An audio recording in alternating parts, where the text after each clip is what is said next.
What's up, everybody? Welcome back to the Plant Remedy Podcast. It's your host, Chef Bae, and I'm so excited to be here with you today. How's it going? How you doing? How you feeling?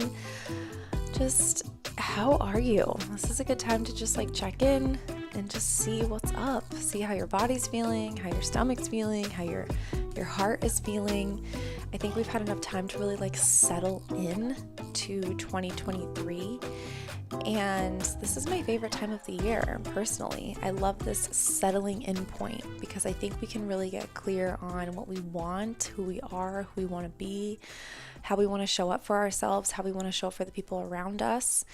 And all of the holiday noise has quieted, all of the New Year's resolutions noise has quieted, and you're kind of just here now with yourself and your habits and your close loved ones that you're close by. And I think it's just such a special time of the year, all the pressure's off. I mean, unless you're someone that likes to put a lot of pressure on yourself like I do, but I think a lot of that typical holiday New Year's pressure is off. So I hope you're feeling that. And if you're not really feeling the pressure relieving, know that it's okay to take some pressure off. You don't have to constantly be under pressure, especially from yourself. And I'm really excited for today's episode. It's an episode that I've actually wanted to record for a really long time. And the episode got inspired by a couple of posts that I had posted that went viral. And you guys, I've been doing something just so ridiculous. I've been hashtagging the carnivore diet and hashtagging, on Instagram, you can categorize your reels. So I've been categorizing them in the meat section. And I know I'm causing this for myself, but I'm really interested to see what kind of shit people are going to throw at me in the comment section. And it also boosts engagement when you get people fighting in the comments. It's just fact. All creators know that. So it's good to start a little controversy every now and then. But so yeah, that's what I've been doing. I've been doing interesting hashtags, to seeing what really comes up. And it's funny, even when I don't do that, when I just do a post about veganism or I talk about me being vegan, or it's so funny, for New Year's Day, I did a post about lentil soup and it went crazy viral. I think it has 6 million views. And people are just ripping each other apart in the comments. It's literally one of the craziest things I've ever seen. And it's literally because some people think that vegans are crazy. Some people think that carnivores are crazy. Everyone is a nutritionist all of a sudden. And the comments are just nuts. So this podcast pretty much got inspired by a lot of comments that I was receiving. And it kind of took me on a deep dive into seeing what wellness and diet trends people are living and breathing by right now. And I got a little bit scared of the crazy misinformation that people are being fed. And I just went on this crazy deep dive, and I was you know what? I really want to talk about this on the podcast. I don't even want to make a reel or a TikTok about this. I think this deserves a really good chunk of time on the show.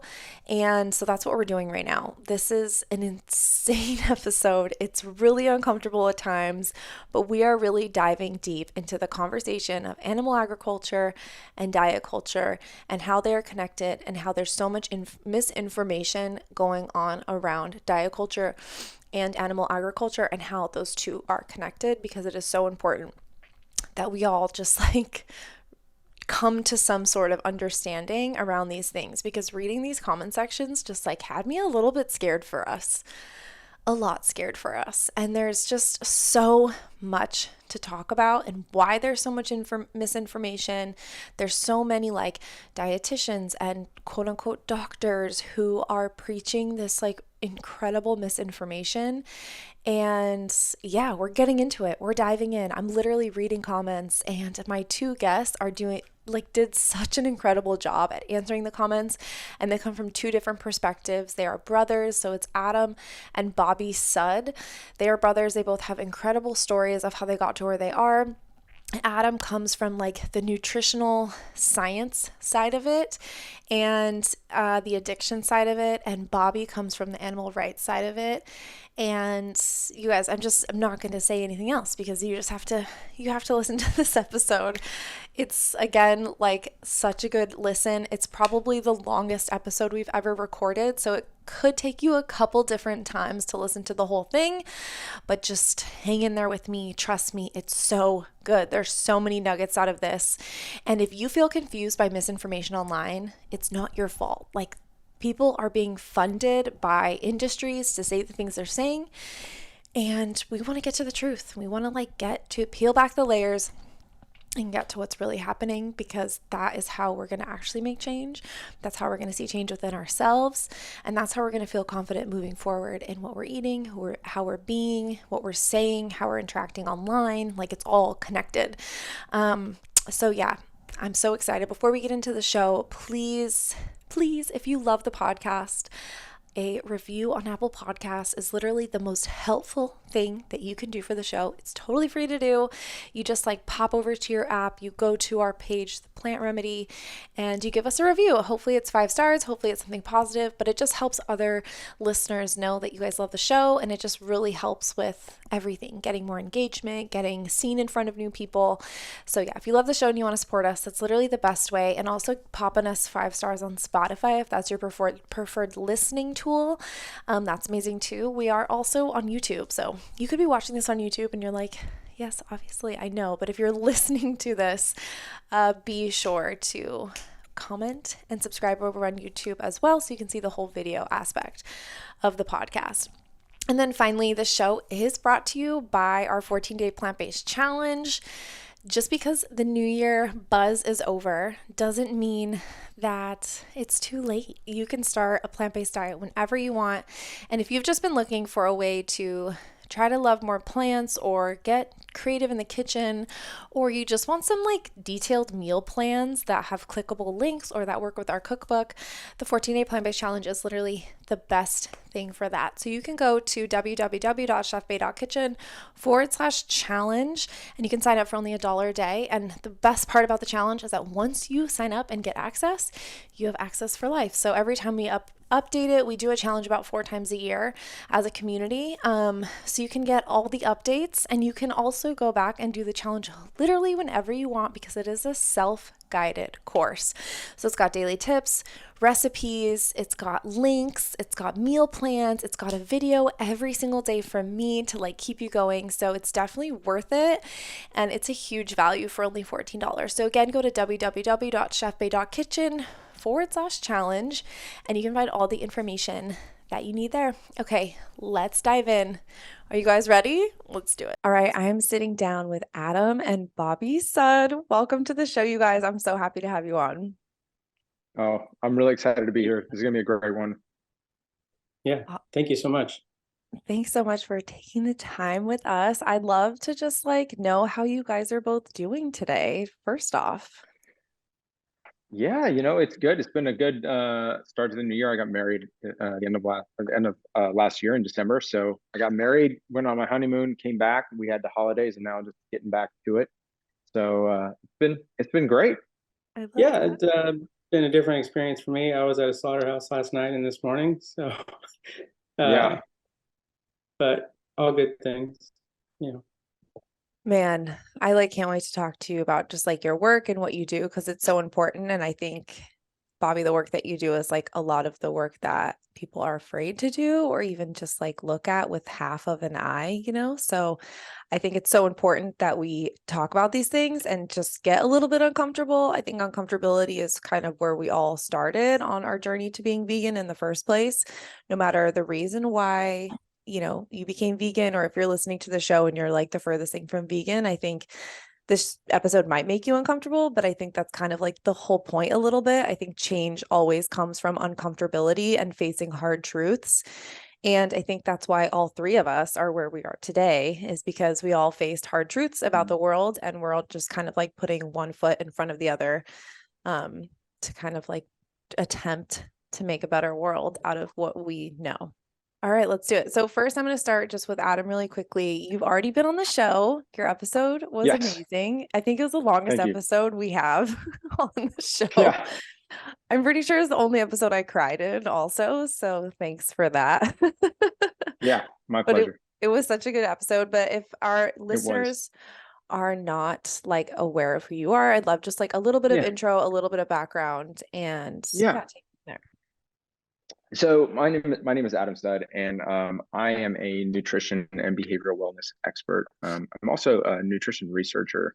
I specialize in understanding metabolic outcomes like insulin resistance, weight loss, and just overall health as they relate to mental illness and behavioral illness. I'm much more inclined to call it behavioral wellness rather than mental health. Um, uh, I myself am a person in long-term recovery. I checked into rehab back in 2012 after surviving a suicide attempt and struggling with substance abuse for over 10 years. I was 350 pounds at the time, and I had a multitude of chronic diseases. And as a result of checking into treatment and at the same time learning about a plant predominant and plant exclusive diet through a person named Rip Esselstyn, decided that my goal was not going to be to figure out if I can stay abstinent from substances as long as possible, but rather how can I be the architect of a life that allows me to reconnect to the experience of feeling fully alive. Like I wanted to reverse engineer aliveness. And so that was my cat. So that started with number one, in order to feel like your life and your future is a safe place to be, and that's a big predicting factor. The big factor in reducing depression and anxiety is creating a sense that your future is somewhere that's safe and that you want to be a part of. I had to reverse the diseases that were making my future an unsafe place. And I so I love that. started there. And as a result of reversing the chronic diseases in 6 months and losing 180 pounds, I was able to really reestablish a way of living that felt like I was connected to those meaningful bonds and experiences that give me the sense of today being an exciting place to be, and that my future seems to be going in a direction where it looks like it's not only does it look like an exciting place to be, but I'm motivated to find out. Like I want to see tomorrow. Tomorrow is a place I'm trying to get to, and so that's really what a lot of my work is focused around right now: is how do we bridge the gap between nutrition and helping people use it as a tool to facilitate the same kind of result. I love that. And if you guys want to listen to more of Adam's story, we have an entire like hour and a half episode on your story, and it's like so moving and so powerful. And if you've ever been close to anyone with addiction or dealt with addiction yourself, I think there's so much to just learn and take from and just like kind of heal from in that episode. I know I healed definitely some wounds personally from, friends that have died in my life from addiction. So yeah, it was just a moving episode, and I highly suggest you scroll back. I don't know exactly what number. I should have figured that out before the episode, but Oh yeah, it's in there. So you can just Google search it. It'll come up. yeah, just Google. Exactly. I tell people that all the time. Like, just Google it. It's totally fine. Okay. So Bobby, I'd love to hear a little bit about your background too, and how you got involved in the vegan movement and doing everything you're doing, because it's so powerful. Yeah, my story is somewhat similar to Adam's in that, like, my plant-based vegan journey began with reversing chronic disease and finding health and wellness again by losing 100 pounds and reversing diabetes and things like that. I didn't struggle with addiction the way Adam did, and I didn't go through rehab and have all those hardships that Adam did. But he's the one who helped me adopt a plant-based lifestyle, and I moved in with him in California. That was what, like 8 years ago, 7 years ago? Yeah, it would have been January 4th of 2017, I think. No, it was before that. Or 16. So yeah, and when I started, it was mainly just a plant-based lifestyle. And then I remember Adam was speaking at SoCal Veg Fest, and he introduced me to a friend of his named Jean-Pierre, who's a plant-based and vegan lifestyle wellness coach and trainer to a lot of celebrities and things like that. And he told me about this pig vigil that was happening that night that his friends Sean and Amy were starting, and that asked me if I wanted to go. And I said, well, what is that? And he said, well, this is the first one. He didn't really know either, but he said that Sean Monson was going to be there, and who directed Earthlings, Joaquin Phoenix, Moby, all these people. So I went not for the most righteous of reasons. I went to meet Sean Monson and Joaquin Phoenix, really. Yeah. And I remember that as one of the most like profound experiences, because it was just a normal day until I was standing on that sidewalk and the first truckload of pigs came around the corner. And it brought with it the weight of its reality that you can only experience if you do this firsthand in person. And I remember, like standing in front of the trucks, seeing the pigs, hearing them, and smelling them, petting them, giving them water. And I remember being struck with this profound realization that I don't know what happens after we die, but I know that I get one chance to be here on this planet as the individual that I am now once. Right? So I have one chance, just like all of us, to create as much connection and kindness and love and compassion that we can in our world before our one chance is up. And when I watched that first truck with 206-month-old pigs pull into the slaughterhouse, I realized that was their one chance. And from that moment on, everything was about animal rights for me. And I went and talked to Sean and told him that I was a filmmaker and I had just come back from Nepal. And he asked if I wanted to help him shoot his next film. And Amy Jean Davis, who started LA Animal Save, which is the organization that does the vigils outside of the slaughterhouse, asked if I wanted to be an organizer for LA Animal Save. And that's kind of how it all started.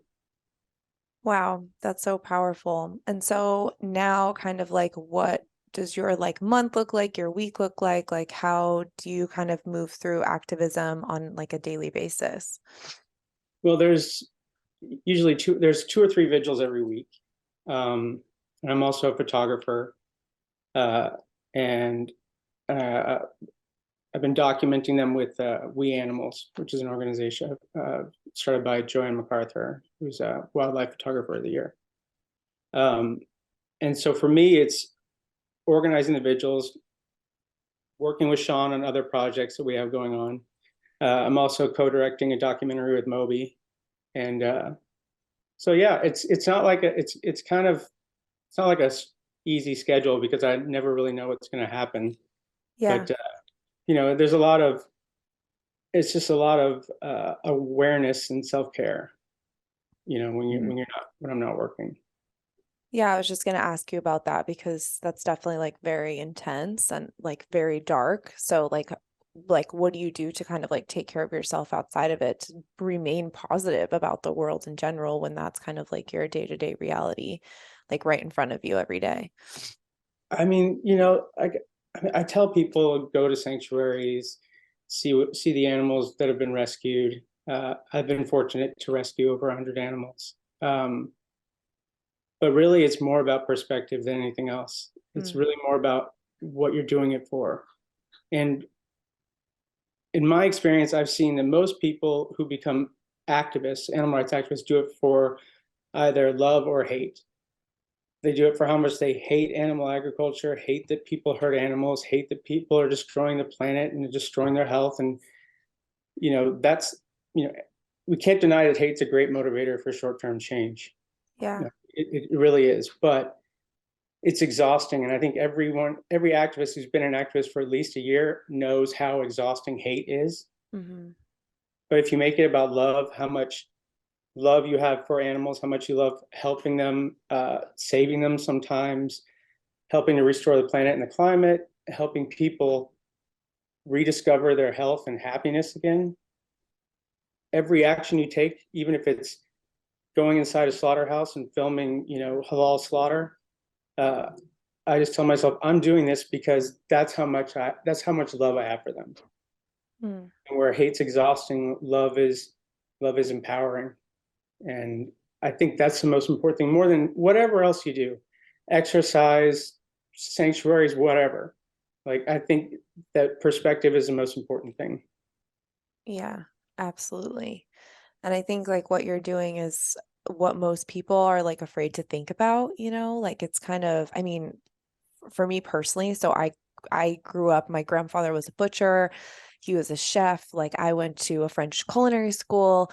I like prided myself on being a butcher. And like I was so disconnected from that, right? From being a butcher and like priding myself on that into actually like what I was doing, like what I was working with, like the animal that I was cooking and preparing. And like I was so disconnected for me that when I finally kind of like connected the dots and when I finally watched Earthlings and kind of, as like my early vegan journey, I was literally like sick for a long time. Like it felt like my heart was just like in my stomach. And I was just like, wow, I can't believe I did not connect the being and the individual and the person to like what I was doing as a chef. And I think that's the experience that most people have. I think inherently people are more compassionate than they give themselves credit for.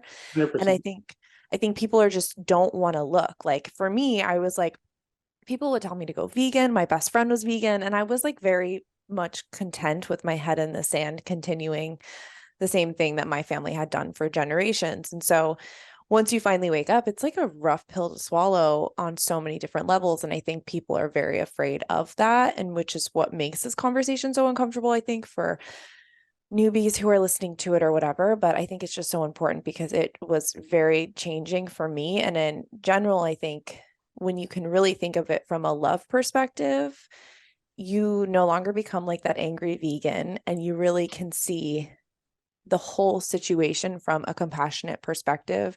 I think a really interesting point to look at it too is like working conditions for people in slaughterhouses, which is something that I'm sure you experience a lot as well.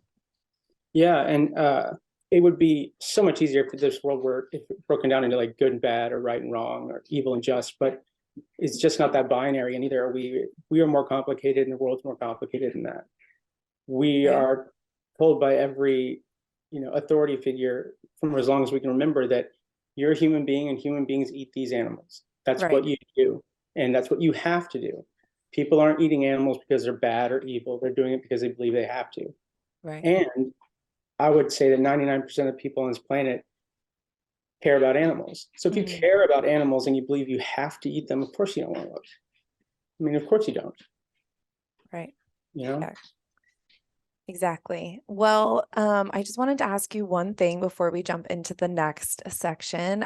Adam told me that you were kind of like a big force behind banning fur in California. And I would just kind of like love to hear about that process. And like when I heard that news, I was like, dang, like that is a huge step, especially for California, which is like a big fashion capital of the world. So I'd love to kind of just hear about that and share because I think that's a big win. Yeah, I mean, I didn't have anything to do with like writing any of the legislature or anything like Yeah. that. It was really started by people like Mark Ching from Animal Hope and Wellness and other groups that Yeah. all got together, Animal Save Movement and Last Chance for Animals, Mercy for Animals. But I was able to speak on behalf of Animal Save Movement in Sacramento a number of times, and to the congressmen and to the senators. Uh, and it's really amazing. It shows you how pessimistic we can be. And again, we have to accept the pace of whatever progress is taking. But Yeah. if you had asked me a year before that vote came in, do you think we'll ever ban the sale and manufacture of fur in the state of California? I would have said, yeah, maybe in 20 years, maybe.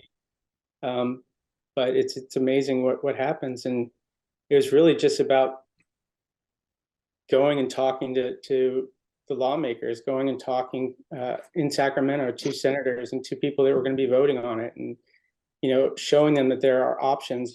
Faux fur is that you can't really tell the difference, and how much better it is for the environment, and how fur is not necessary in anywhere really, but especially in California, especially in Southern California, where it's Yeah. 70 degrees all year round. Yeah. It's not necessary. The only reason is vanity and status. That's it. Right. And so it was just about showing them the horrible reality of the fur industry and saying, is this worth your own ego? And doing it in a way that doesn't make them feel like a villain, because they're not. And yeah, I was amazed. Only one person voted against it, and yeah, it was incredible. I think it's so amazing. I know there's a new, I don't know if it came out yet, but there's a documentary all around fur. Yeah, slay. Yeah, so I haven't seen it. I'm like very like I go into these documentaries very cautiously Yeah, you should. because I lay on the floor and cry for like hours afterwards. So it takes me a second. But yeah, I think it's pretty empowering the fact, especially California, because it's such a big economy. Like California is huge. So I think it's amazing to be able to kind of like start the movement on that because fur Yeah. is everywhere and like the trade for fur is all over the world. There's so much illegal trading going on. And I don't know if it's an issue that will ever get fully like, Yeah, dealt with, unfortunately, but a lot of the stuff that's coming from places like China, where it's, labeled as one thing and it's not, it ends up being like, it may be labeled as fox, but it's actually a dog or something like that, and it's, hard to deal with. But the most important thing or the biggest impact about passing that legislature and banning for through an entire state is like when I spoke in Sacramento, I compared it to the 4 minute mile in Roger Bannister. Like after Roger Bannister broke the 4 minute barrier, it was only a month later till another runner did it, and then another runner. And before that, everyone believed it was impossible. Mm. And the only thing that changed in that 1 month in 1956 certainly wasn't sports technology or anything. Nike wasn't around. It was that Yeah. now people knew it was possible, Yeah. right? And that's why, like now, high school kids are running 4 minute miles. And so now other states and other countries know it's possible. That's so insane. And so like it does give me hope. And I think like that's the one thing that can just like keep you going, especially if our listeners are brand new on the vegan journey, because they can Mhm. feel like, damn, this is heavy. Like that's how I felt. I was like Miss Angry Vegan for the first 2 years. I was like Yeah. pissed off all the time, like starting fights with everybody in my family. Like I And was I'm that not telling person. anybody not to be angry. Yeah. Like you're going to see things that are going to make you angry, right? Hmm. All I'm saying is, I think it's better if you just pause, Yes. and just allow yourself time to dig out a little more wisdom than just, reacting on our initial emotional response. Of course. And I think hope is like a great thing to hold Oh on yeah, to. That can kind of like, I think is a little bit stronger than anger, depending on the day, of course, and the situation and who you're dealing with, because you never know. Okay. So the whole inspiration behind all of us getting together, other than the fact that like I feel like this was long overdue, is dealing with comments on social media and just like so much misinformation that's out yeah, there. And so I've had like just some crazy virality happening right now, and I've just been getting it all the time. Like the most insane comments I've ever read are just like coming at me Yeah. like hundreds of times a day. And I was like, we need to deal with this. How am I going to deal with this? I thought about it for a long time and I was like, I need to sit down with two people who know what the fuck they're talking about so that yeah, we can really deal with this misinformation because not only is it harmful, but people are confused. Like, I Yeah. think that's the thing that I really realized from reading all these comments is that people are listening to other people on the internet, obviously, and they're getting this information from them and they're just genuinely confused. So, here is a comment that I wanted to read to kind of start it all off because I think this kind of like sets the tone. This person said, Sure. I'm sorry you and your husband fell into the vegan psycho trap. I was also vegan for 6 years until I learned the truth. Veganism is far more unhealthy and unethical than a diet of animal products.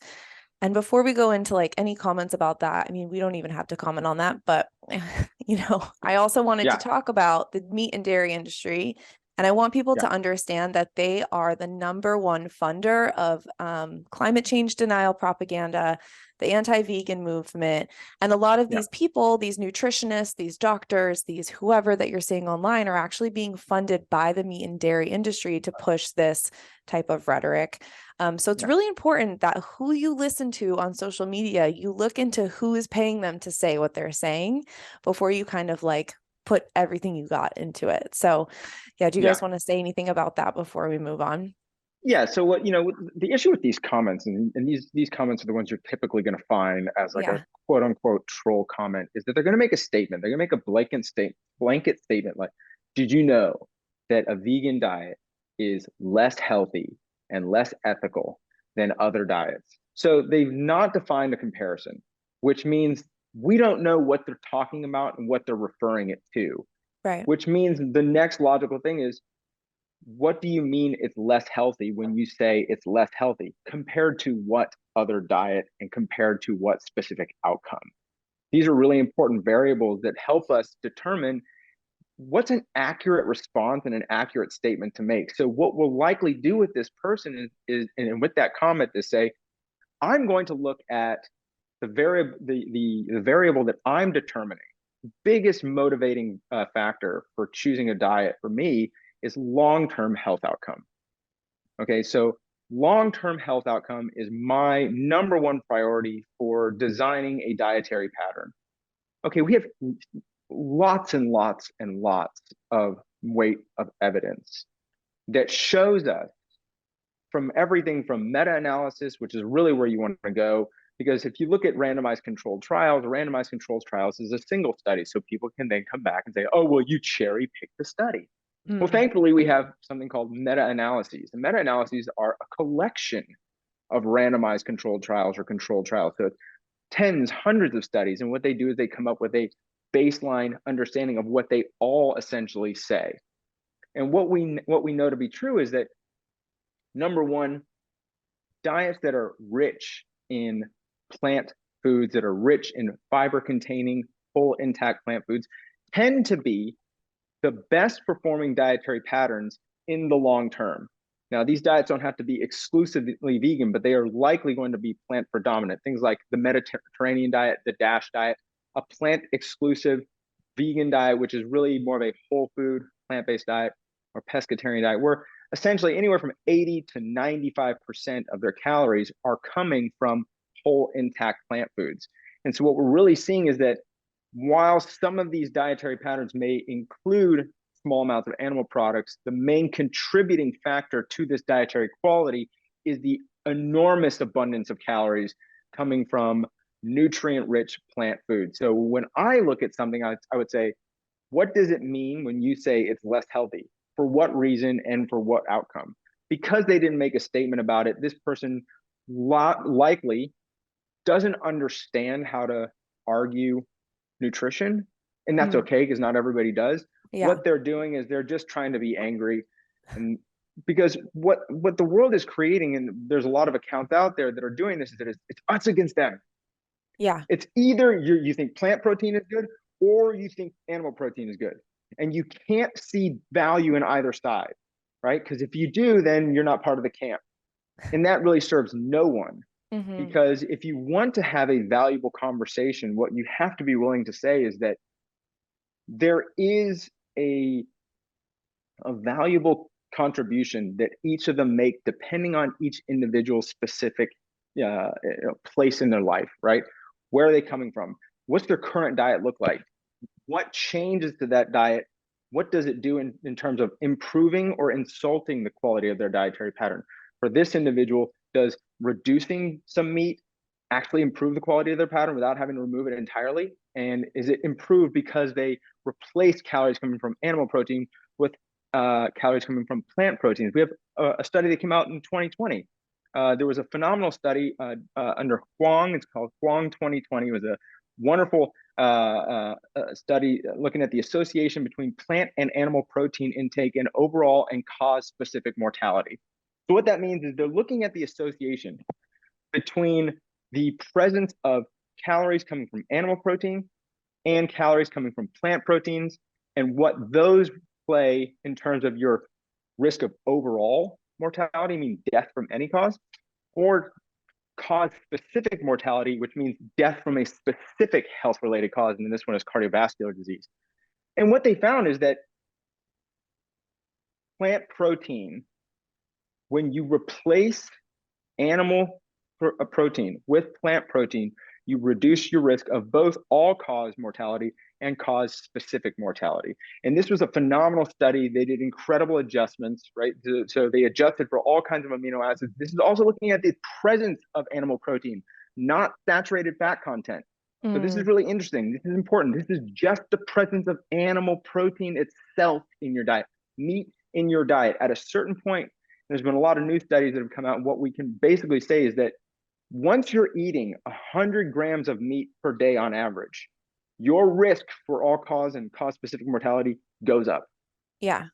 And that's pretty much universally recognized. We've got really good data on And that. dairy's So included in that. So like, I love what Dr. yeah, Michael Clapper says. He says that dairy is like liquid meat. So anytime you yeah, see a study that's talking about animal protein, specifically in the way that you're talking about, also think about dairy. Because then people will be like, oh, I'm a vegetarian, which I was a vegetarian for 5 years, but I was also insanely unhealthy when I was a vegetarian because I ate so much cheese.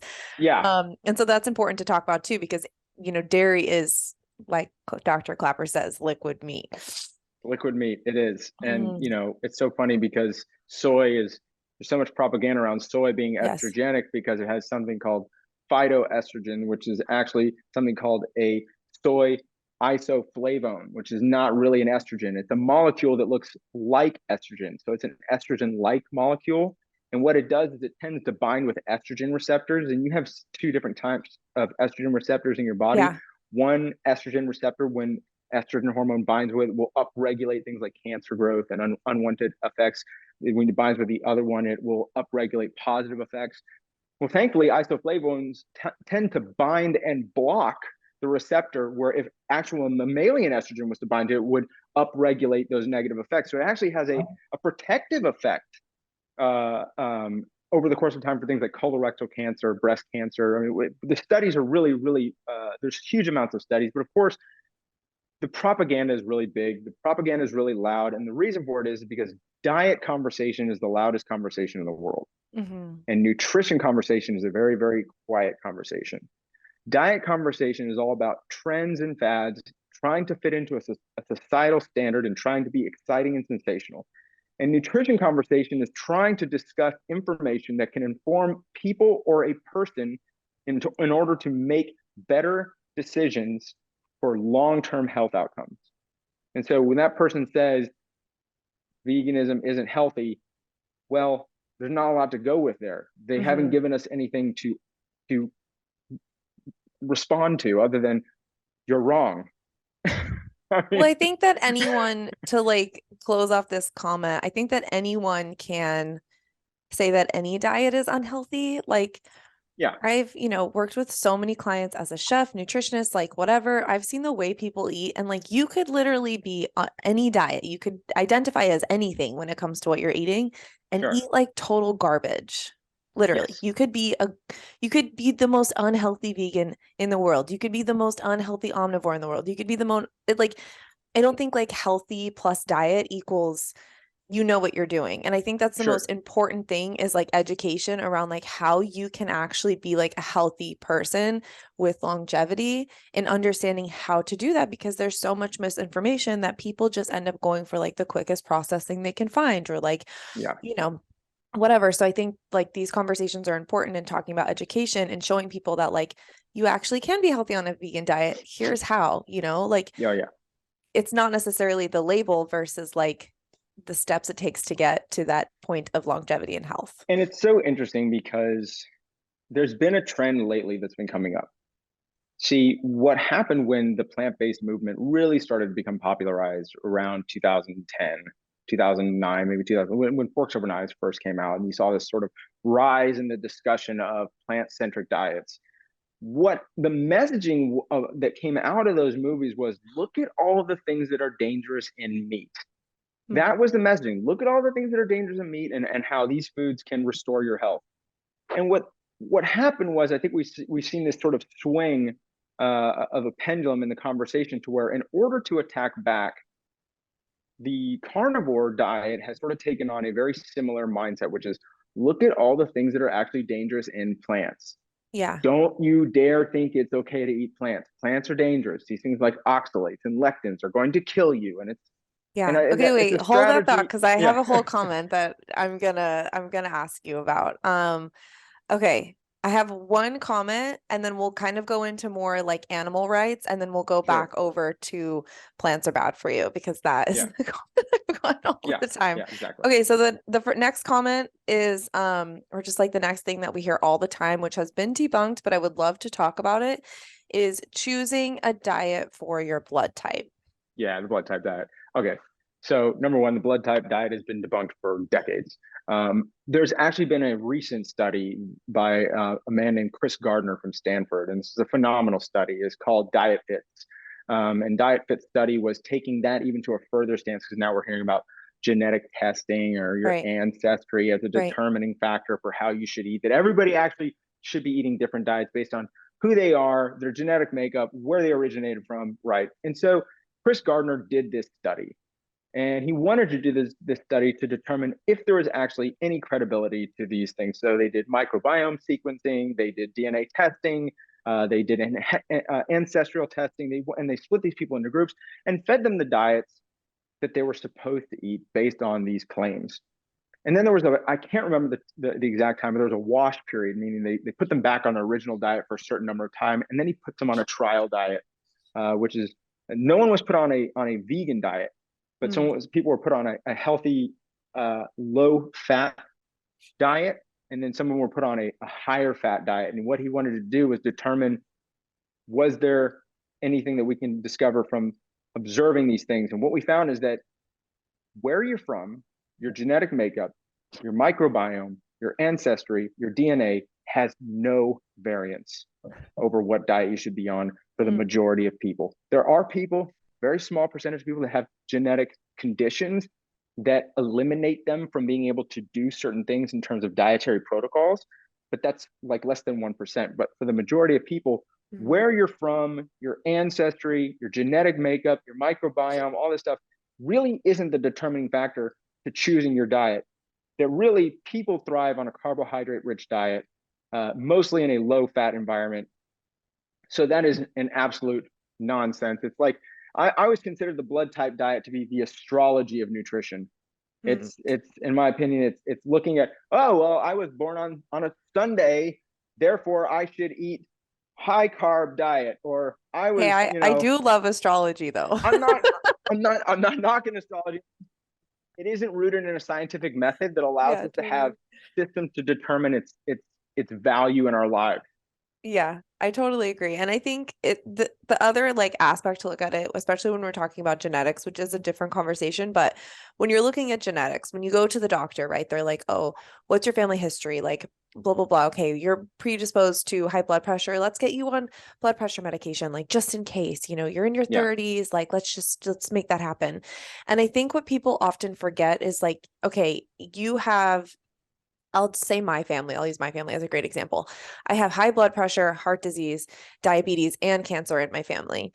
So every time I go to the doctor, they're like, okay, well, like, you're get ready. Like, this is coming for you, And what I'm really thinking is like, no, like you should have seen how my grandparents ate, like my grandfather was a butcher. Like my grandmother died when she was early 70s, diabetes, heart disease. Like, and I look back at photos of her. I was really young when she passed away, but I look back at photos of her and I'm like, oh my God, like if only she knew that, she didn't have to, because her mom and, the line just kind of kept going when she just thought, this is my fate. Like, this is just how it's going to be.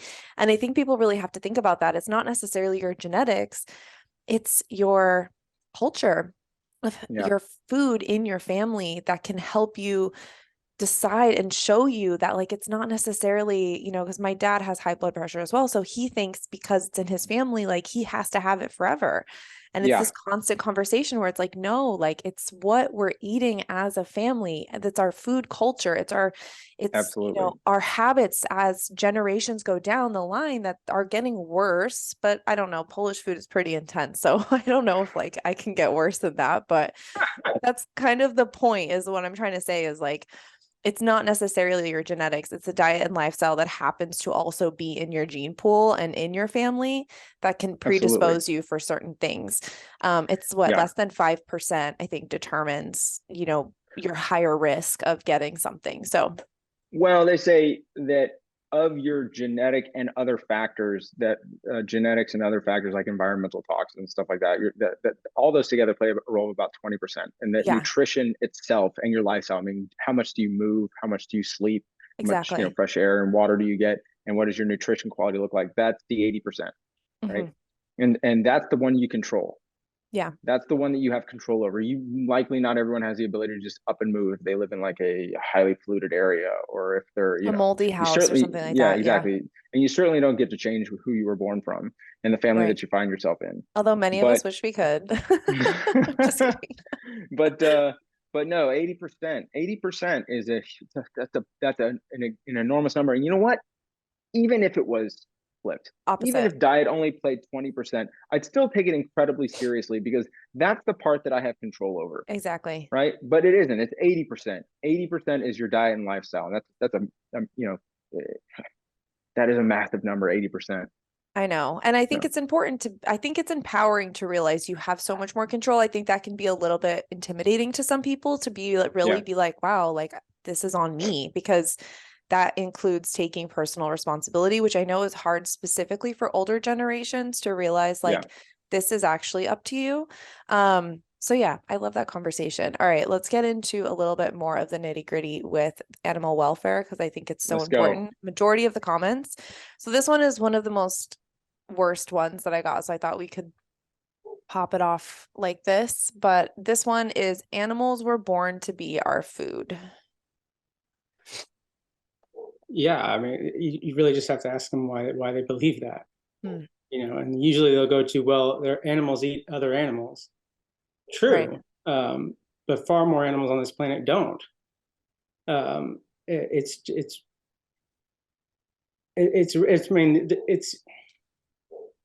it's a comment that doesn't allow discussion. Right. Because you have to ask, why do you believe that? What are you basing that on? And from there I can go on and say this, that, or the other. But Right. it's this idea that like any life form was born as as something to be used for another species gain, when they are biologically not carnivores. Yeah. And I think it's And also like sorry, Adam. no, go ahead. We have, as human beings, we have the ability to choose, right? We have Yeah, exactly. this, what is it called? Cognitive dissonance. Like we have the availability to choose different things, to learn, to be empathetic. And I think like I get the lion all the time. Like, well, lions, like it's like we are not the same as lions. Like lions, they take one characteristic of a lion, that lions eat other animals, and then say they're lions. right. Lions do a lot of other things too that I don't see you doing. Yeah, lions sleep outside. Lions, kill the young of a former male. Lions, rape other lions, and we don't determine our morality based on another species. We don't. The other thing is behavior.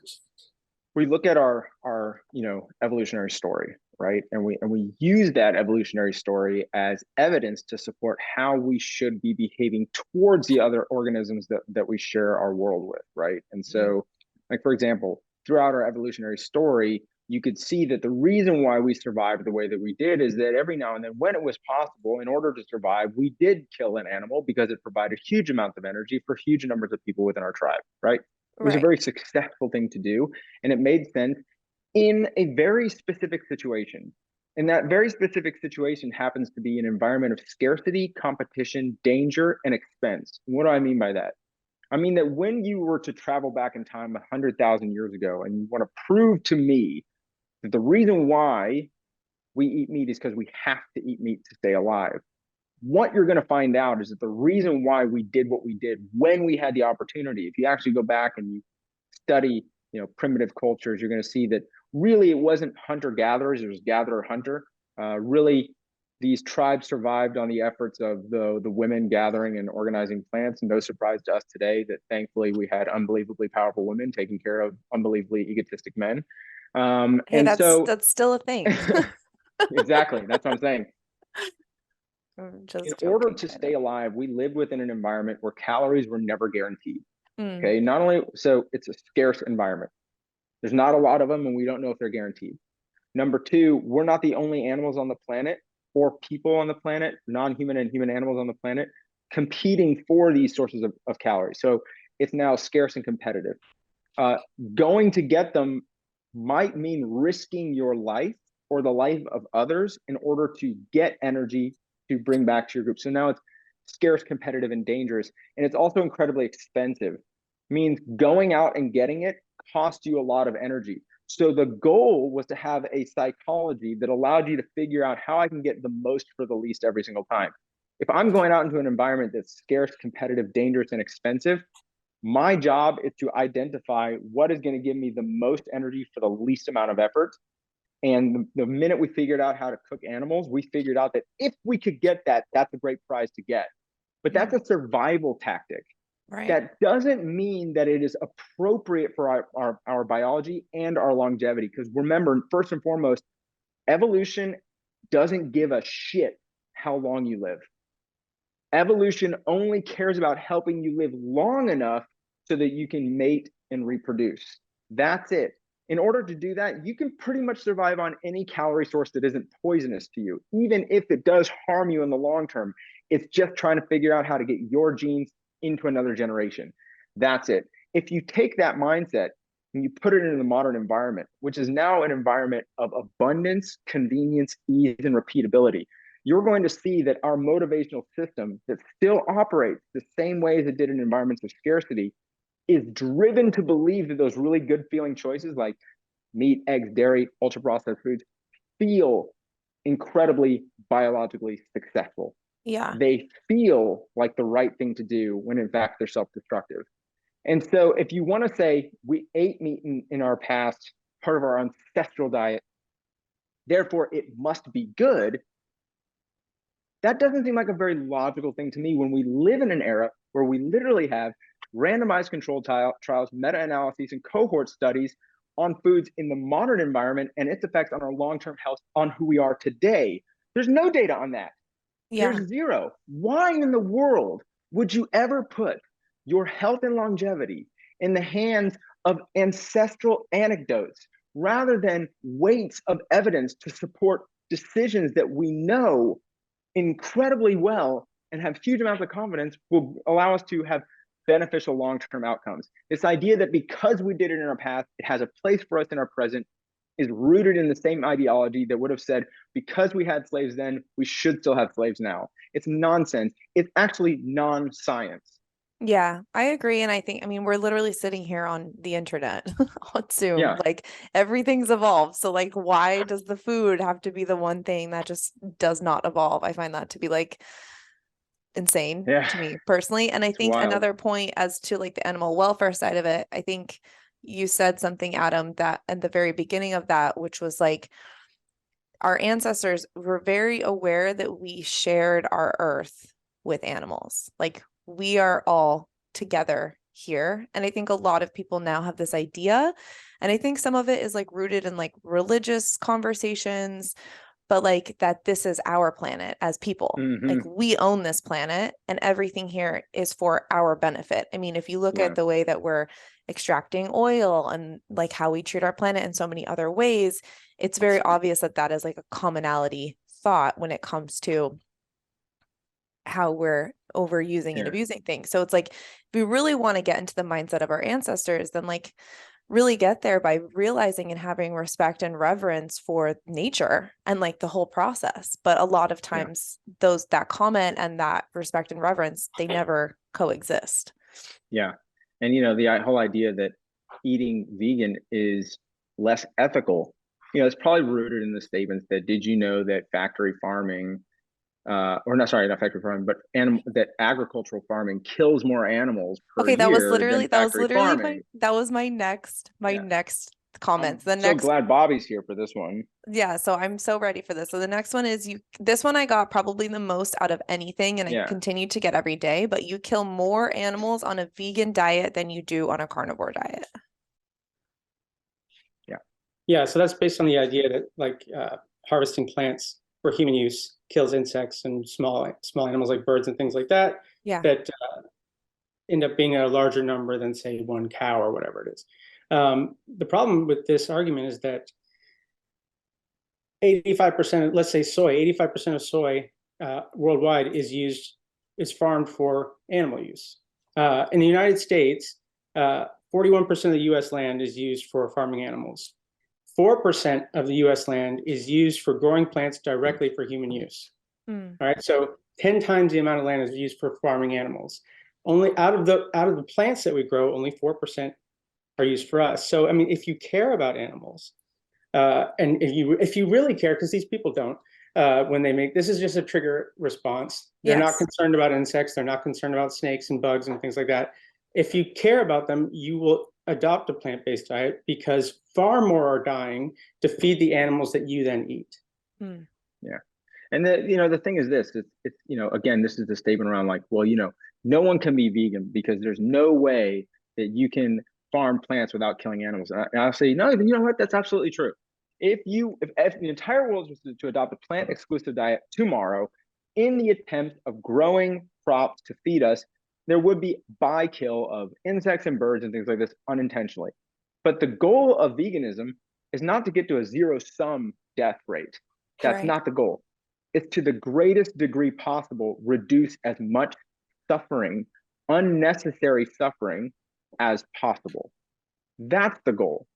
That's the goal, is to burden the level of suffering through your own actions by intentionally organizing your life in a way that says, I'm aware of the impact that this makes, and I've made strategic decisions to reduce suffering by going this direction rather than going that direction. When people say, well, you can't be a vegan and not kill an animal, it's like, no, I'm aware of that. But my job is not to Right. intentionally cause the suffering, unnecessary suffering. Unnecessary is the big word here in my opinion.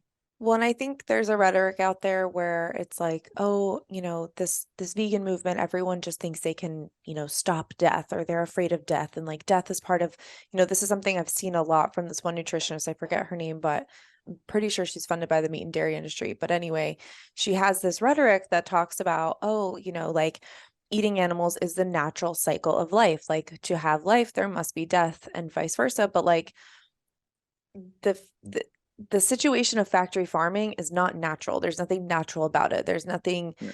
humane about it. There's nothing, it's not like we're trying to like pretend like being vegan is going to make you live forever. I mean, it might make you live close, Well, like 100 yeah, years, but the problem with that is one, they are appropriating indigenous culture as an argument for what they do.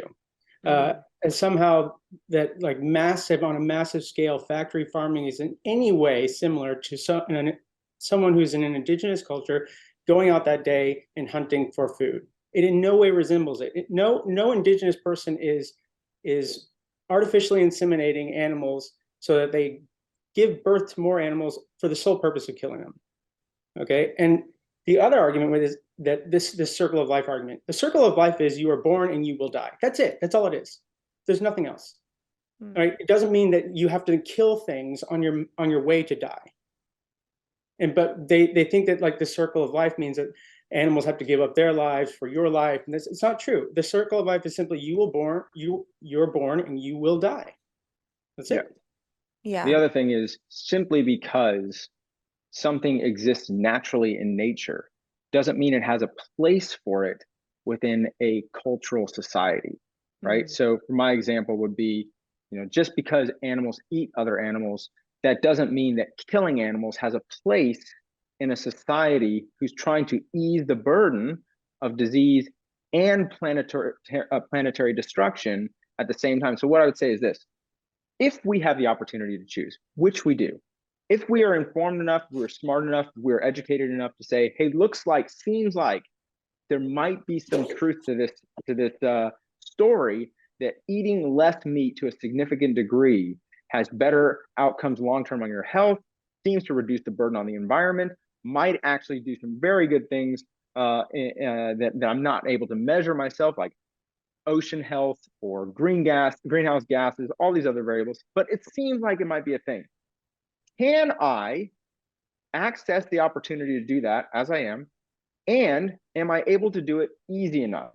Now, I'm going to say this with unbelievable confidence.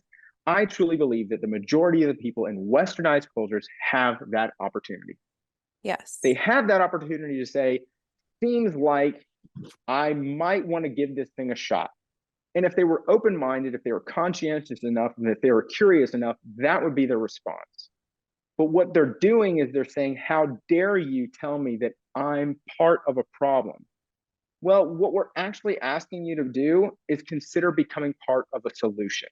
We're Right. not And asking you to identify as the villain here. I don't want anyone to think of themselves as a villain, but I want them to be open-minded and conscientious and curious enough to consider that they may be able to make changes that make them a little bit more of the solution. And if changing how much meat you eat or changing and getting rid of meat entirely is an option for you, there's no reason to not do it. I'm sorry, but there's a cultural heritage in the world that I give you credit to say that you have the right to do that thing.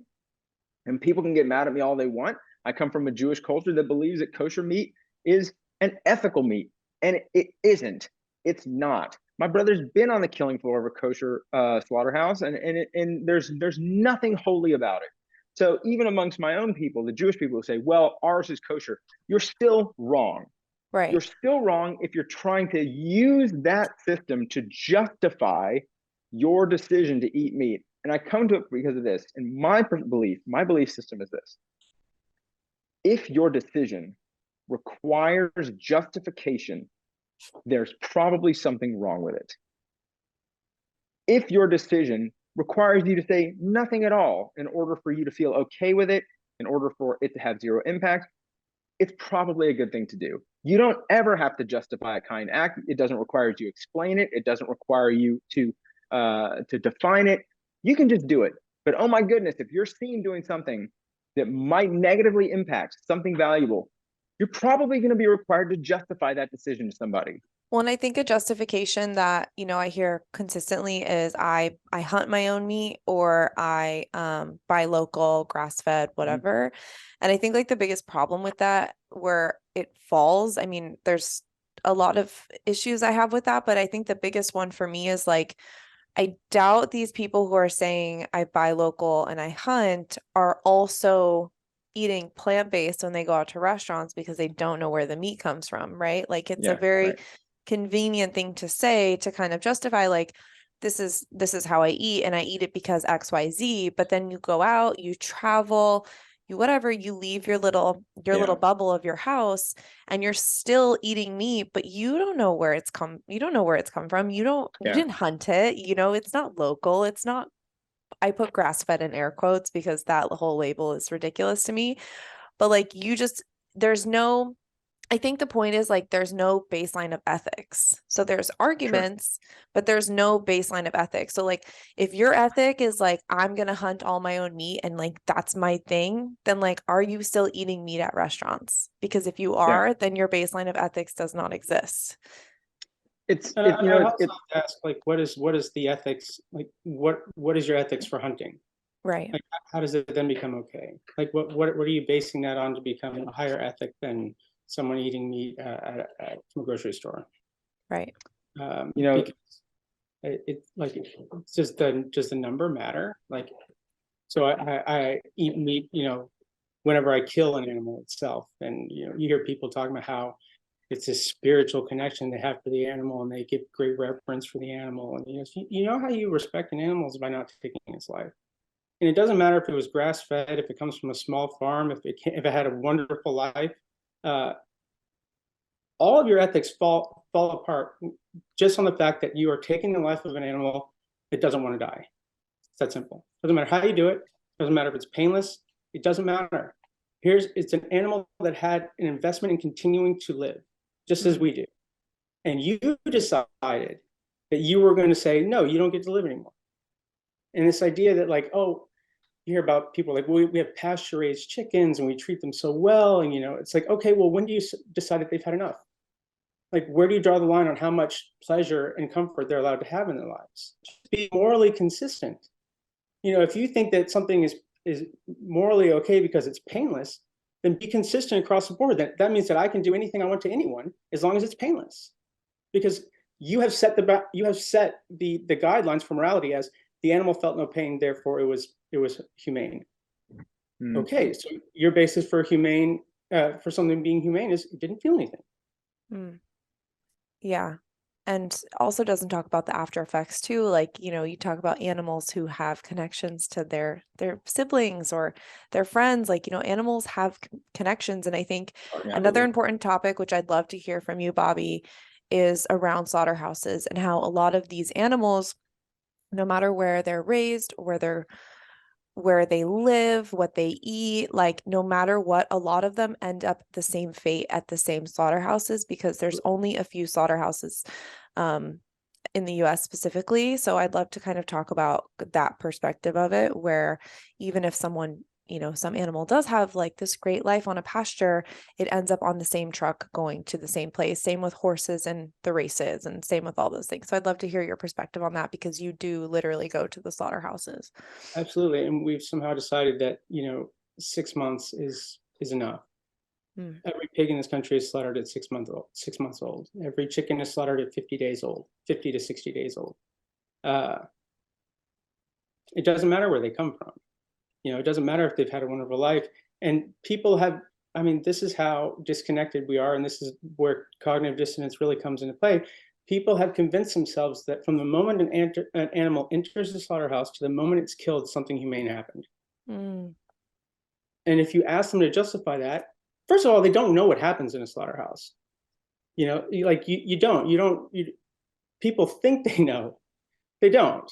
Like Adam was saying with kosher slaughter, you're raised to think kosher is kind, and it's done in a way that they're killed instantly. They feel no pain. That's absolutely false.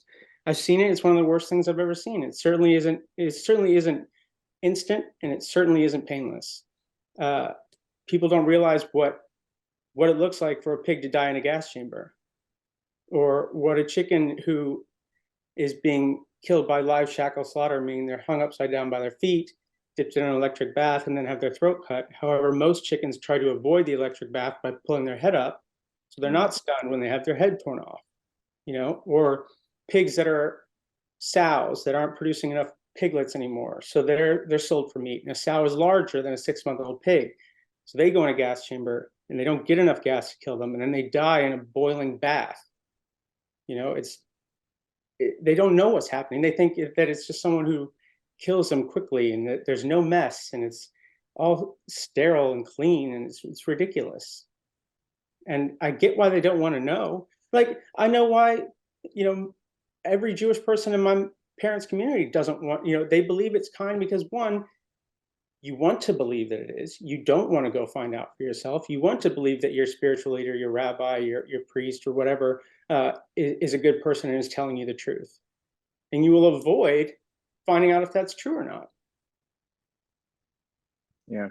Yeah. And I think, there's so many people on the planet. You look at the demand for meat itself, there's absolutely no possible way to have this, I don't even know, production of getting this many millions, billions billions on the shelves in a humane way. Like, it's literally impossible.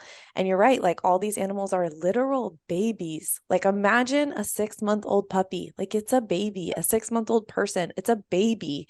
And it's the same for these animals, but for some reason we think it's fine. It's okay. These are answers to questions that we don't want the answers to, and that aren't easy to find on your own anyways.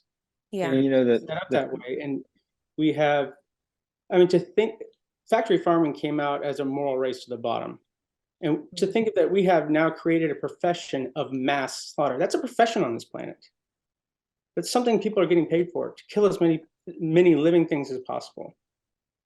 To where now we are killing 3 trillion animals every year, which is 8 billion animals every day. That's the entire population of the human race every single day.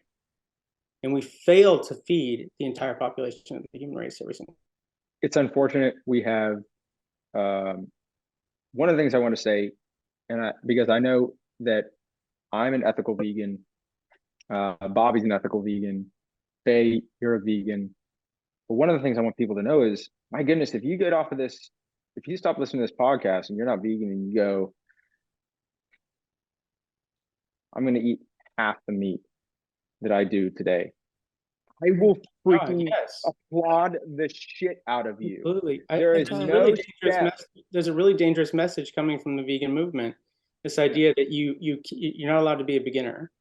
Yeah. That you have to be perfect. You know, that like whatever your effort is isn't enough unless you go completely vegan right now, and that they'll shame you for it, which is ridiculous. There's a reason why we don't make fun of people who are overweight at the gym. You don't shame someone for trying. Mm. You know, that person will stop going to the gym. If every time you went to the If gym, anyone, someone that's weight. the individual who needs the greatest applause. They're the one doing the Absolutely. most effort. The person who starts today has no idea which direction to go and tries anyway. You're the person who deserves the applause. And I'll say this, we don't need another 1,000 perfect vegans on the No. planet. Yeah. What we need is 1,000,000 or more people doing the best they can to reduce their consumption of animal products and animal byproducts and animal entertainment. If we continue on that trajectory, things will inherently get better.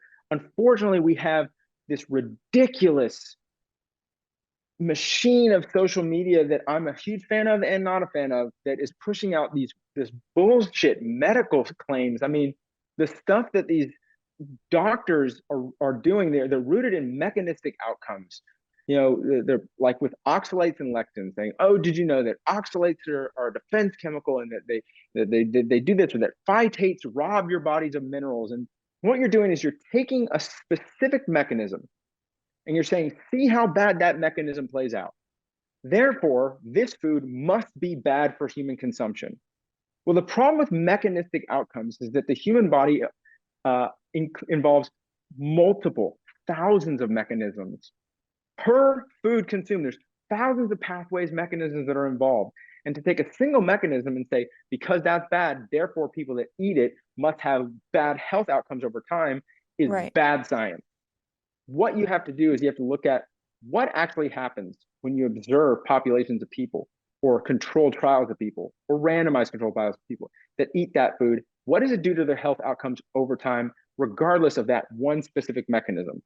What you see when you see people eating lectin-containing foods. Let's take beans, for example. Beans are probably the healthiest food on the planet. Yeah. Lectins are a toxin, and lectins in beans are cooked off. They're not even present in the food when you eat them. How did they come to discover the dangerous things of lectins from Dr. Stephen Gundry? Well, it was a phenomenal animal model design. All right, the minute someone says it's an animal study, I immediately lose almost 95% of my confidence in the outcome. And the reason why I say 95% is because only about 5% of outcomes that you see in animal models translate to the same outcomes in human models. 5%. What we saw in these animal models was that they took rats and they fed them about their body weight in lectins. Well, let me just propose this scenario to you. Number one, what do you think would happen to a human if you fed them just their body weight of food every day? Yeah. That's a lot. Could you imagine the detrimental outcome that would produce, let alone if it was their body weight in lectins? No one can do that. It's a nonsense study. There's no evidence whatsoever to support that lectins are harming humans at all. In fact, the populations around the world that eat the highest percentage of calories coming from lectin-rich foods have the greatest health outcomes over time. And if you look at the consumption of lectin-rich foods in Western diet, which is what this doctor is claiming is the cause of chronic Western disease, lectins, cause of chronic Western disease. Well, about 3% of the total consumed calories in the United States come from lectin-containing foods. Right. So is he really suggesting that if we want to save the health and reverse the chronic disease of Western culture, that they need to stop eating the beans they're not eating? Like, this is ridiculous. I totally agree. When you hear something like that, you think, oh, this sounds interesting. And it does sound interesting. Lectins are toxic. That's an interesting thing. I'm curious about that. Now let's go see what happens in the real world when people consume foods that contain lectins. If what you observe in the real world does not align with what is being told, something about what is being told isn't accurate. And you have to go see what is accurate. You have to observe and examine what's actually happening in the real world. And what's happening in the real world is that we know that beans are associated, 1 cup of beans is associated with up to 4 years of extra lived life. That is not nothing. That is incredible. I'll tell this to everybody out here who's listening. I don't care if you eat meat.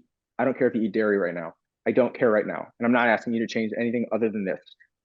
In the argument of nutrition, there's two aisles, and each of these aisles are going to argue topics on both sides. Is fat good or is fat bad? Are carbs good? Are carbs bad? Is protein good? Is protein bad?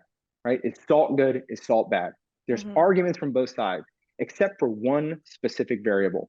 There is one aspect of nutrition that is unanimously agreed upon to be beneficial. That is fiber. Yeah.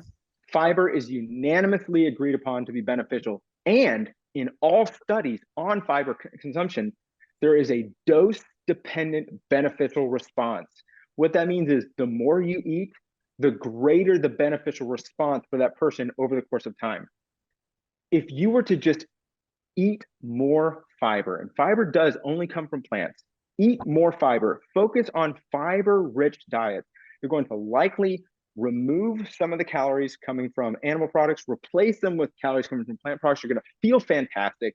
I truly believe the majority of people are going to feel fantastic doing this. And if you do, this is what you have to say. There's no other way to say it. If you feel better, you're going to have this response. Seems like this looks like a good thing to do.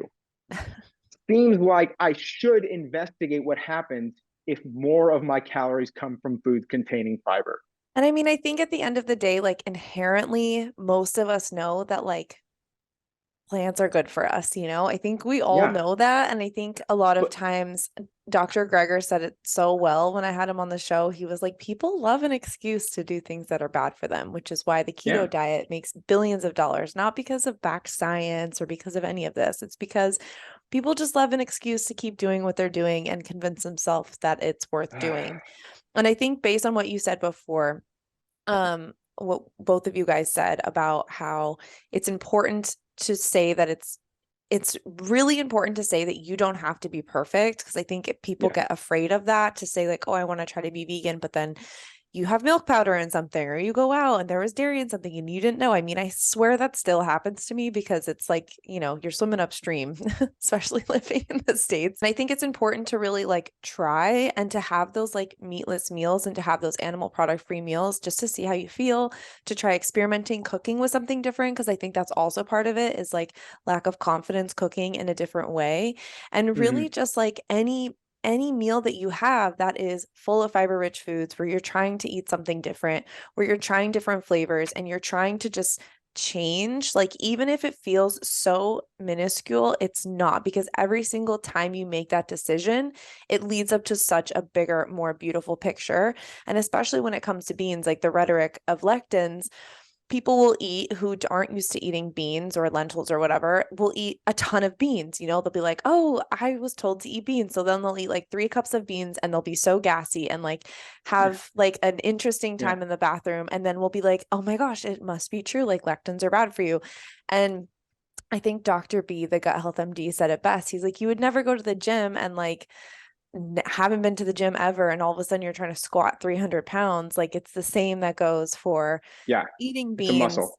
It's a muscle. You have to go slow. So like start eating like a spoonful of beans every single day. And then you kind of like work your way up so that your body understands what it's digesting and you don't get gassy and like you don't get bloated. So you're slowly kind of transitioning out of it. You know, I think it is very hard to go from eating a standard American diet to being a perfect vegan. Like it's literally impossible. It doesn't happen. And that is not the point of this podcast, which I think is very important to talk about as well. And the animal welfare part is also so important though. And I think opening up our minds to that, and I think the kosher aspect of it is so important to talk about. I had a client who I was like onboarding a new private chef client. She was recovering from cancer, and she was like, hey, you know, they're both Jewish. And she was like, hey, I have a refrigerator full of kosher meat. Like that'll be fine. You can totally cook that, right? And I was like, no, girl, like what? Like I'm not dealing with the kosher meat. And, you know, they didn't realize that they could be healthy. They thought that like the healthiest form of food was kosher meat. And now they've been vegan for a year and a half, and they haven't touched any of that in their freezer, which is another conversation. But they didn't realize that, wow, like maybe I don't even need that meat. It doesn't matter whether it's kosher or whatever. I can still feel so amazing, in fact, better than before. So Yeah. I think, Bobby, your perspective on kosher is really important. And I think that goes for all It's the labels. same argument for grass-fed or, sustainably caught, or, all of these advertising phrases, cage-free, that are Yeah. really just about making you feel better about your purchase. Yeah. Yeah. And, it's the same mindset. Kosher, I'm doing it because kosher is the kindest way. I'm doing it because cage-free is the kindest way. And we want to believe it. So we have, we go conclusion shopping and confirmation bias and things like that. And we say, oh, it must be. I really like Bobby. He had something to say, where he said, if you were to ask the entire planet, do you love animals? And if you could, and you saw one in harm, would you try and stop it from being harmed? Probably about 95% of the response would be yes. And as if you ask the entire planet, do you love the planet? Do you love the environment? Do you love the forests and the trees and the mountains? And if you saw them being destroyed, would you have an urge to help stop it from being destroyed? Only 95% of the planet would say yes. That's probably, you'll never get anything agreed upon more than that. 95% is a pretty unanimous agreement. If that's true, a vegan lifestyle is not asking you to live up to its standards, it's asking you to live up to your own. Mm, And I really do love that. I like to follow it by saying, to the best degree that you can today and keep going forward. I Absolutely. think that's super powerful. So Bobby, if there was like one thing that you wanted people to know about, animal agriculture, slaughterhouses, like any of it, like what would it be? Animal agriculture is a planet-eating machine. It there is no way that we can farm and kill animals and have it be sustainable. It's not possible. But even more than that, it's just being willing to say what I thought was wrong, that I needed to eat animals. And we all kind of knew it.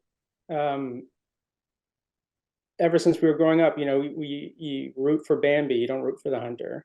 You root for Babe, you don't root for the bad guys in these movies. You don't root for the farmers, you root for the chickens in Chicken Run. Right. We just have to be willing to say, it comes down to consistency, moral consistency. If I believe that my dog has value, and he doesn't deserve to die, what am I basing that on? And can I be consistent about it? If it's based on intelligence, well, a pig is far more intelligent. And I don't even like the intelligence argument, but again, it just comes down to there's no way to do it. It's difficult to explain. It's something you have to experience firsthand, because you have to go from a place of knowing of it, which is what most people do, of it, to knowing it. Mm. And knowing it removes all deniability. And that I ask people, just step outside their comfort zone, go find out these answers for yourself, not on a documentary, not in a book. Go to a farm and see for yourself if you can. We don't have a lot of time, and just this idea that the problem is the finality of our mistakes that we're making 8 billion times a day. It wasn't 8 billion animals, it was 8 billion individuals that died every day, and their one chance is over and they're never coming back. The whole world can go vegan tomorrow and all those animals are never coming back. And we have to understand that is a life that wanted to live just as you are a life that wants to live. And I mean, how much longer do you want to continue making this mistake or being part of this mistake? And just because you're a part of it doesn't mean that you're a bad person. I don't believe in things like evil. I think that it just comes down to conditioning and survival instincts and how we create our own identities based on how comfortable of a life we've created and what we've done to get there. And yeah, I mean, it's hard for me to one thing I want to say about animal agriculture, but yeah, of course. you know, these animals are individuals, and I know how, like, you know, that sounds kind of like a hippie statement or a, you know, grungy vegan statement. You know, I think that if we're willing to step outside of ourselves, uh, you know, remove our own egos and see things for the way that they are, not like what they do for us, that people will be more able to see the reality of animal agriculture, and that there's no way to do it properly. That's not something that exists. Right. You know, Yeah. you can't do wrong right. You know. And I think the same goes obviously with like the seafood industry as well, which is not something we've really touched on. But yeah, I mean, it's animal agriculture includes seafood and like mass fishing and all of that stuff as Oh yeah. well. I mean, yeah, Yeah. if we include shrimp, the number is around 30 trillion animals every year.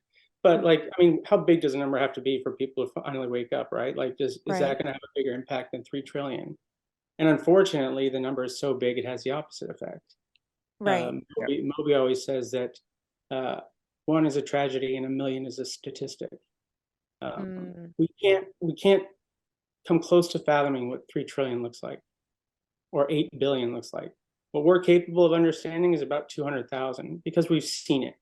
We've seen a crowd of 200,000 people. We know what that looks like.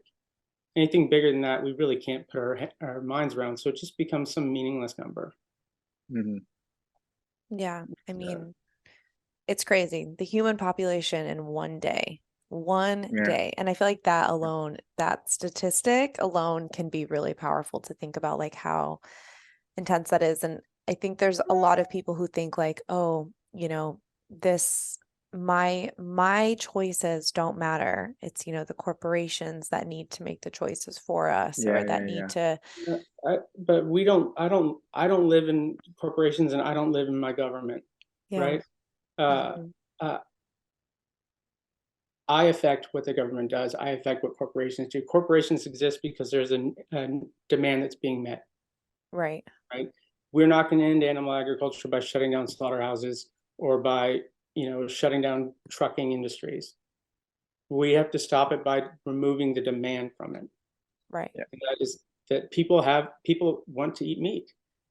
And as long as that exists, you're going to have a government that creates subsidies, and you're going to have industries that are making profits. And it doesn't matter if it's capitalism, if it's socialism, it doesn't matter. As long as it's a product that someone wants to buy, it will continue to exist until there's not enough people demanding it anymore.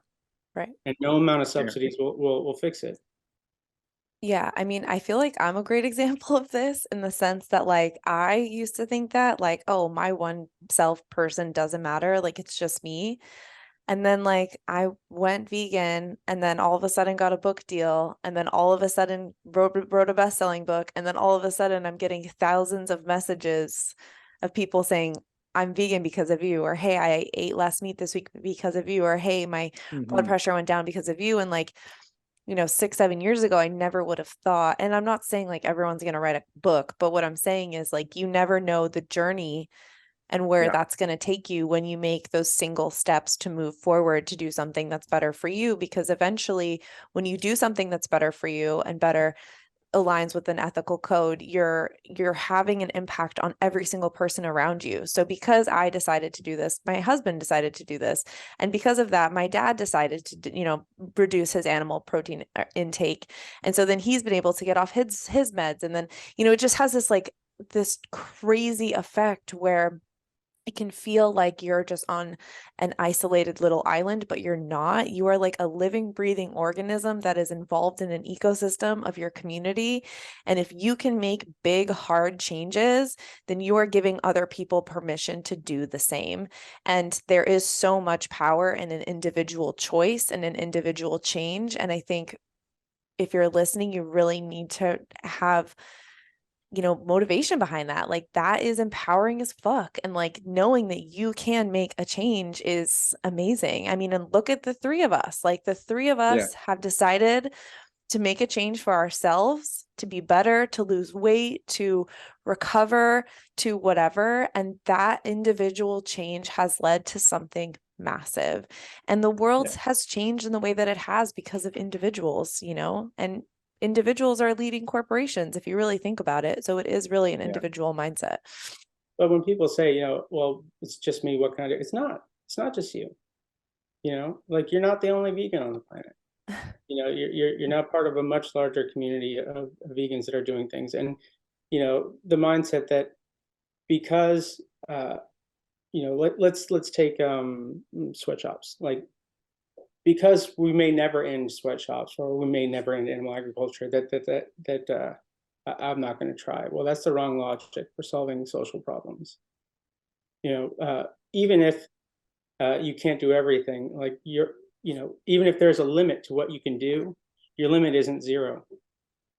I think everyone needs to just take that perspective and realize that, like, you're not going to do everything. There's that quote, I can't do everything the world needs, but the world needs everything that I can do. I only have one last thing to say, and that is, don't follow Dr. Paul Saladino. Don't listen to a word that guy has to say. Don't listen to Dr. Stephen Gundry. Do not listen to the Liver King. If you really want to understand, and you really want to get a really good understanding of what nutrition research has to say in terms of its impact on you and your health, there are phenomenal people to listen to, and I'm going to name two of them right now who I think are the best that do it out there. The names are Dr. Matthew Nagra and Simon Hill. Those two individuals alone will give you more of an honest and truthful understanding of what is actually taking place in the nutrition landscape, and how to better inform yourself on decisions that are likely to increase the outcomes of your health over the course of time. So I love that. Follow Matt Nagra and Simon Hill. That is it. And then before we get off really quick, I just want our listeners to know if they want to continue the education with either of you guys, where they can find you and how they can get involved. Yeah, I have a website coming up. So probably by the time this episode launches, it will likely be adamsud.com. I also have an Instagram, Plant-Based Addict, and I have a nonprofit called Plant-Based for Positive Change. Love it. Yeah, you can find me on Instagram at Bobby Sud, or you can also follow LA Animal Save at LA Animal Save, or at the Save Movement. I love it. And how can people get involved if they want to get involved with saving animals or being a voice for them? Yeah, you can. If you're in LA and you want to reach out to me, please do. You can go to animalsavemovement.com. animalsavemovement.org, and you can look and see if there's a Animal Save chapter near you if you're not in LA, because we have almost 1,000 chapters worldwide, or you can start your own. I love that. Well, thank you both so much for coming here and just like talking about all this stuff with me. I really appreciate it. And I feel like there's more where this came from. And yeah, thank you both so much. I appreciate your time and everything you both are doing. And let's go save the world, I guess. It was great. It was a great conversation. Thank you so much for having us. Thank you, guys. All right, that's our show today. What do you guys think? I cannot wait to hear your thoughts and feelings and emotions and even your opinions over on Instagram. I would love to hear what you think. We also have a podcast Instagram called Plant Remedy Podcast on Instagram. So feel free to reach out there, DM us there. We're trying to grow that podcast page just to kind of have a little bit of separation from the Chef Bay machine over on Instagram. And we would just like absolutely love to hear from you guys. I would love to hear your input. I know there was like so much to take in with this episode, but I just absolutely loved it. And yeah, I had to take a minute after I was done interviewing them to just sit in silence and really process everything. And yeah, I feel like I've said this before, but I really do feel like I'm a better person because of this podcast. And I hope you guys feel the same. So thank you so much for being here. Again, leave us a review and don't forget to sign up for the challenge if you haven't already. The Chef Bay's 14-day plant-based challenge. You can go to www.chefbay.kitchen/challenge and sign up for only $1 a day. And don't forget, it's not too late to change change your life. Okay, you guys, we'll see you in a couple weeks. As always, we have a kick-ass episode planned, and have an amazing day. Take care of yourselves, and I'll see you soon. Bye.